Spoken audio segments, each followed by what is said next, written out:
1900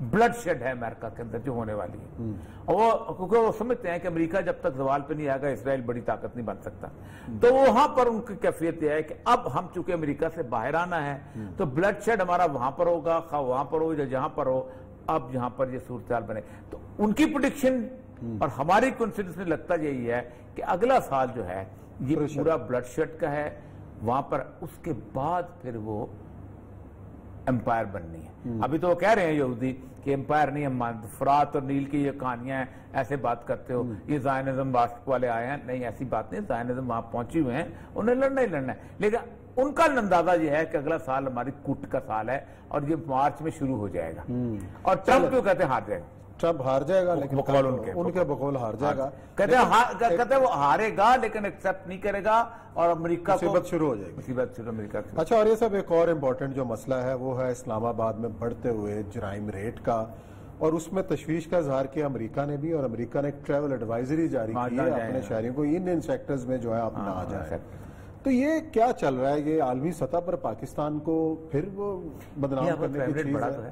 آپ کا crime rate بڑھا تو ہے، آپ مطلب دیکھیں نا، آپ آج جو کچھ اسلام آباد میں ہو رہا ہے، اگرچہ کو ڈی سی اسلام آباد مجھے روز اپنی خبریں بھیجتا ہے، بڑا متحرک آدمی ہے حمزہ شفقات صاحب، ہاں جی، ہاں ان کے ابا جی بھی شاید پولیس میں ہوتے تھے، ڈی ایس پی بڑے مشہور شفقات صاحب لاہور کے، ہاں جی ہاں، بڑے کمال، ہاں بڑے کرو قسم کے آدمی تھے، بڑے زبردست قسم کے آدمی، تو لیکن بہرحال نہیں ہو وہ بھیجتا رہتا ہے سارا کا سارا، اور آئی جی بھی تو آپ کے دوست ہیں اسلام آباد، عامر ذوالفقار صاحب، اچھا وہ جہاں رہے ہوئے میرے سارے، لیکن میں صرف یہ بتا رہا ہوں کہ اسلام آباد جو ہے اب وہ اس طرح کا سیف سٹی جو ہے جسے کہتے تھے نا، وہ اب وہ نہیں بلٹ اپ ہو رہا، اس کے ہاں یہ جو کیفیت آتی ہے، دیکھیں امریکیز تو ہر جگہ خوفزدہ ہے، اور وہ خوفزدہ اس لیے ہیں کہ امریکی سمجھتے ہیں کہ اب اس ریجن سے انہوں نے جانا ہے، امریکیوں نے اپنا ایک بہت بڑی ایمبیسی بنا تو لی تھی، لیکن اب وہ بڑی ہے، آپ دیکھیں کل ہم کہتے تھے کہ وہ ایمبیسی جو اتنی بڑا بن رہی ہے امپائر، وہ افغانستان کے لیے بن رہی ہے،